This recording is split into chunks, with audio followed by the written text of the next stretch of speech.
Nami karon sa Kapilinya. So dako na kay kausapan karon ang Kapilinya dito ta kay siya kay renovation na siya guys. So nami dito sa bisita iglesia. Ayan.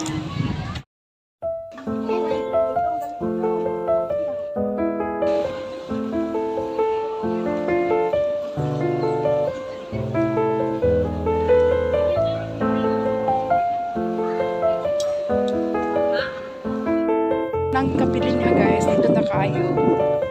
Dako na kay lahi na jud kay sa una. Ayan. Thank you